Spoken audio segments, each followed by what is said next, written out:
10 टनाच्या गाडीमागे जो संत्रा 1 ton reject होत होता तो यावर्षी फक्त 200 किलोच रिजेक्शन होऊन राहिलं. त्यामधून महत्त्वाचं म्हणजे शेतकऱ्यांनी हे पाहायला पाहिजे की जमिनीवरून जर समजा आपण याचं झिरो कल्टिवेशन ठेवलं, पाण्याचं नियोजन बरोबर ठेवलं, याचे वेळोवेळी खताचे डोजिंग बरोबर ठेवले, स्प्रे बरोबर ठेवले, तर मालाची क्वालिटी एक नंबर आली आणि त्याच्यामुळे आज ह्या मार्केटला लागणारा जवळपास 50% माल हिरवा आहे. बरोबर, हे महत्त्वाचं आहे. 70 टन माल हा तोडला आणि पुन्हा 50 टनच्या जवळपास माल अजून शिल्लक आहे तोडण्याचा. TS ॲग्रोचं मी उत्पादन वापरलं, त्याच्यात उपजवर्धक आणि नो एंट्री आणि कॅम्प्रो आणि हे फवारणीसाठी वापरलं आणि उपजवर्धक जमिनीमधून दिलं. बरोबर. तर त्याच्यामुळे माझी शेती खूप चांगली राहिली. ड्रॉपिंगही कमी झालं नाहीसारखं, त्याच्यामुळे माल जास्त निघाला. 5 वर्ष झाले रोटावेटर वापरत नाही. TS ॲग्रोच्या मतामुळे पाण्याची जास्त उपयोग करू नये, तर मी यावर्षी एवढा माल असून सुद्धा त्यांच्या म्हणण्याप्रमाणे रिस्कच घेतली. यावर्षी 30% पाणी दिलं आणि 70% पाणी वाचवलं. यांच्या बागाची क्वालिटी पाहता 70 ते 75 लाख रुपये यावर्षी होतील.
मी कमलेश झोडे, TS ॲग्रोचा संचालक, आणि आज आपण या संत्रा बागेत आलेलो आहे.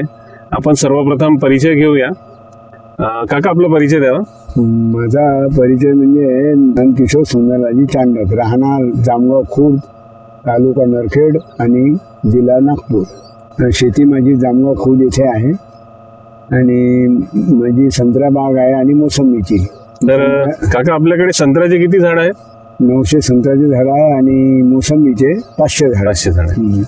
आपल्या सोबत आहेत संत्र्याचे प्रतिष्ठित व्यापारी श्री संदीप भाऊ ढोले, सोबतच संत्र्याचे प्रतिष्ठित व्यापारी श्री प्रकाश भाऊ धुंदे, TS ॲग्रोचे कंपनीचे एरिया मॅनेजर श्री ओमप्रकाश नंदेश्वर. आणि आज आपण या चर्चेला सुरुवात करूया, कारण या संत्रा बागेत एक यशोगाथा घडलेली आहे. त्या यशोगाथेबद्दल आज आपण इथे चर्चा करणार आहोत. तर त्याबद्दल सविस्तर आपण जाणून घेऊया काकांकडून की काका, आपल्या झाडांचं वय किती आहे? संत्र्या झाडांचं वय आहे 15 वर्ष. अच्छा. आणि मागील 4-5 वर्षांमध्ये आपण दरवर्षी किती टन माल आपल्या बागेत घेत होतो? 40-50 टन. 40-50 टन दरवर्षी आपल्या बागेत माल येत होता. तर संदीप भाऊ, माझा प्रश्न असा होता की आपण संत्र्याचा व्यापार करता आणि पूर्ण भारतात आपला माल विकला जातो, तर थोडक्यात आपला परिचय द्यावा की आपली फर्म जी आहे ती, आपलं ऑपरेशन कुठून चालतं सगळं? माझं नाव संदीप ढोले, मी संत्रा व्यापारी. माझी संत्रा मंडी मोप्याला आहे. मी नंदकिशोरजी चांडक यांचा बगीचा 5 वर्षापासून घेत आहे. यांच्या बगीच्यामध्ये या वर्षीची जी क्वालिटी आहे संत्र्याची ती अतिउत्तम आहे. अतिउत्तम म्हटलं तर यांच्या संत्र्याची या वर्षीची शायनिंग आणि साईज हा अतिउत्तम आहे. आणि महत्त्वाचं म्हणजे 10 टनाच्या गाडीमागे जो संत्रा 1 टन रिजेक्ट होत होता तो यावर्षी फक्त 200 किलोच रिजेक्शन होऊन राहिलं, जो छोटा राहिला आणि जो डागी वगैरे आहे तो. तर तुम्हाला दरवर्षीपेक्षा यावर्षी तुम्हाला या बागेत शायनिंग चांगली वाटली? यावर्षी शायनिंग या बागेत थोडी चांगली. आणि टनेजमध्ये जर विचार केला आपण तर किती टन माल आपल्याला अपेक्षित आहे? मी आतापर्यंत यांच्या बागातला 70 टन माल हा तोडला आणि पुन्हा 50 टनच्या जवळपास माल अजून शिल्लक आहे तोडण्याचा. यांच्या बागातला माल मी कन्याकुमारी, तिरुपती आणि एर्नाकुलम इथे पाठवला. तर तिकडल्या व्यापाऱ्यांची यांच्या बगीच्यातला जो माल आहे ते पसंती केली त्यांनी. अच्छा, त्यांना तो माल चांगला वाटला. चांगला वाटला. आणि काय रुपयाने आपली खरेदी झाली ही? मी जवळपास 15 दिवसाच्या आधी यांचा संत्र्याचा बाग घेतला. त्यावेळेस मार्केट रेट हे 57 रुपये 55 रुपये असे चालू होते. परंतु यांच्या बागाची क्वालिटी पाहता यांना यावर्षी 63,000 रुपये टनांनी यांचा संत्रा मी खरेदी केला. यांच्या बगीचाचे जवळपास 70 ते 75 लाख रुपये यावर्षी होतील. म्हणजे खूप चांगलं उत्पन्न चांडक साहेबांना मिळालेलं आहे. हो, बिलकुल. तर माझा पुढचा प्रश्न प्रकाश भाऊंना होता. प्रकाश भाऊ सुद्धा संत्र्याचे प्रतिष्ठित व्यापारी आहेत आणि सर्व बागांमध्ये ते फिरतात आणि झाडांमध्ये प्रत्येक झाडात किती माल निघू शकतो याचा अचूक अंदाज ते सांगतात. तर प्रकाश भाऊ, माझा प्रश्न तुम्हाला असा होता की दरवर्षीपेक्षा तुम्हाला यावर्षी या बागेत काय फरक जाणवतो आहे आणि तुमचं मनोगत काय आहे या बागेबद्दल? या बागामध्ये साहेब मी सुरुवातीला जेव्हा आलो होतो, जेव्हा मला वाटते जुलै महिन्यामध्ये आलो होतो मी सुरुवातीला, त्यावेळेस मी झाडावर पूर्ण बगीचा फिरलो. आम्ही फिरल्यानंतर मालाची जे झाडावरची क्वांटिटी होती खूप जास्त होती. त्याच्यामुळे असं वाटत नव्हतं की बाबा एवढी क्वालिटी झाड बनवेल आणि हे मार्केटला माल लागून जाईल बा, असा अंदाज नव्हता त्यावेळेस. अच्छा. पण त्यानंतर काय झालं का, मी तुम्हाला जसं याच्यामध्ये सांगितलं, तुमचा नंबर मी तुम्हाला फोन करून सांगितलं की बाबा येथे तुम्हाला लक्ष द्यायची गरज आहे. कारण की मला असा अंदाज वाटत होता का या बगीच्यामध्ये 40% रिजेक्शन होऊ शकते. अच्छा, म्हणजे ड्रॉपिंग होऊ शकते. त्याच्यामुळे मी तुम्हाला प्राधान्य देऊन बोलावलं. बरोबर.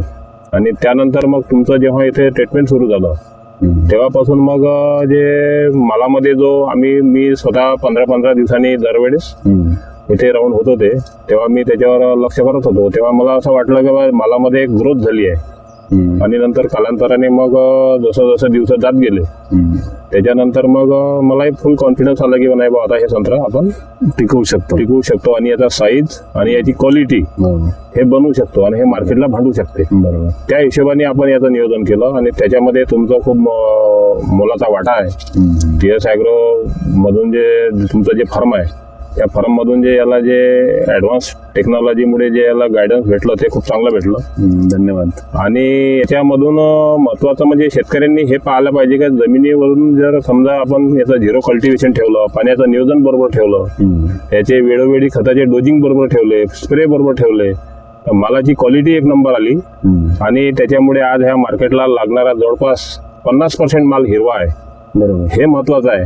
आणि मालामध्ये म्हणजे मालाची जे हिरवाई असून याची जे टेस्ट आहे, संत्र्यामध्ये जो गोडवा आहे तो विशेष आहे, वाखाणण्याजोगा आहे. अच्छा.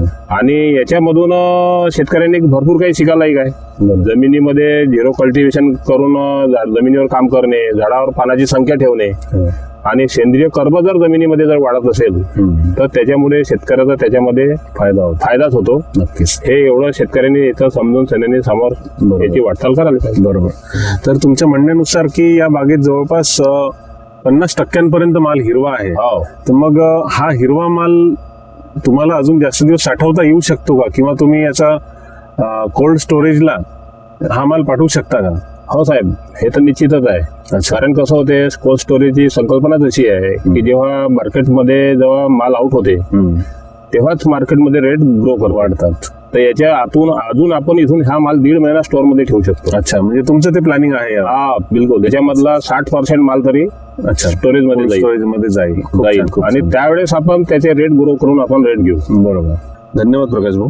तर काका, आता माझा पुढचा प्रश्न तुमच्यासाठी असा आहे की गेल्या वर्षभरापासून तुम्ही जे TS ॲग्रोचं तंत्रज्ञान वापरत आहात, तर तुम्हाला याचा काय अनुभव आला आणि तुम्ही शेतकऱ्यांना काय मार्गदर्शन करू शकता?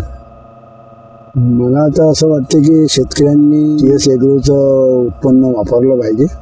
TS ॲग्रोचं मी उत्पादन वापरलं, त्याच्यात उपजवर्धक आणि नो एंट्री आणि कॅम्प्रो हे फवारणीसाठी वापरलं आणि उपजवर्धक जमिनीमधून दिलं. बरोबर. तर त्याच्यामुळे माझी शेती खूप चांगली राहिली. झाडांची हिरवेपणा चांगला राहिला, मालामध्ये चमक राहिली आणि ड्रॉपिंगही कमी झालं नाही सारखं. त्याच्यामुळे माल जास्त निघाला. बरोबर. आणि तुम्ही तुमच्या अनुभवावर शेतकऱ्यांना काय मार्गदर्शन करू शकता? म्हणजे तुम्ही जे व्यवस्थापन यावर्षी केलेलं आहे, तुम्ही जे पाण्याचं नियोजन केलं, खताचं नियोजन केलं आणि शून्य मशागत या तंत्रज्ञानाचा काय फायदा तुम्हाला वाटला जो तुम्ही शेतकऱ्यांसोबत शेअर करू शकता? तसं तर शेतीमध्ये मी आज 5 वर्ष झाले रोटावेटर वापरत नाही. अच्छा. आणि या वर्षीच्या अगोदर पाणी खूप जास्त देत होतो. आणि TS ॲग्रोच्या मतामुळे की पाण्याची जास्त उपयोग करू नये, त्यांनी यावर्षी एवढा माल असून सुद्धा त्यांच्या म्हणण्याप्रमाणे रिस्कच घेतली की आपण पाणी कमी दिलं पाहिजे. तर मी यावर्षी 30% पाणी दिलं फक्त, आणि दरवर्षीपेक्षा, आणि 70% पाणी वाचवलं. अरे वा. तर त्याच्यामुळे शेती खूप चांगली राहिली. रोटावेटर तुम्ही 5 वर्ष झाले करत नाही, आणि यांच्यामुळे फवारणी आणि खत यांचं नियोजन बरोबर झालं. त्याच्यामुळे शेती माझी चांगली आहे.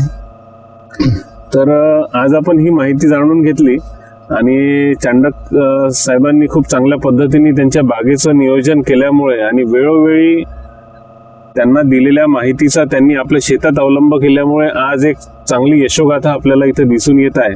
आणि 900 झाडांमागे 75 लाखाचं उत्पादन जवळपास त्यांना मिळालेलं आहे. तर त्यांचं खूप खूप अभिनंदन आणि धन्यवाद. सोबतच आपल्यासोबत जुळलेले संदीप भाऊ ढोले आणि श्री प्रकाश भाऊ धुंदे, संत्र्याचे प्रतिष्ठित व्यापारी, यांचं सुद्धा खूप खूप धन्यवाद. सोबतच श्री नंदेश्वर साहेब, जे TS ॲग्रोचे कोऑर्डिनेटर आहेत आणि इकडचा एरिया बघतात, यांचे सुद्धा खूप खूप धन्यवाद. सर्व शेतकरी बांधवांनी अधिक माहिती करता आमच्या YouTube चॅनलला सबस्क्राईब करावं आणि सोबतच आमच्या कॉन्टॅक्ट नंबरवर संपर्क साधावा ही विनंती. धन्यवाद.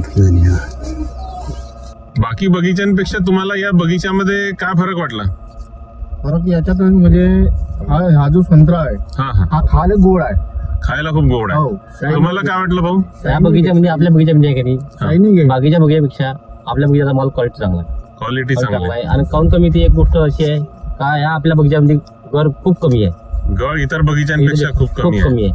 शायनिंग चांगली आहे याच्यात. शायनिंग चांगली आहे मालामध्ये. मालाची क्वालिटी तुम्हाला बरी वाटली? चालेल, धन्यवाद.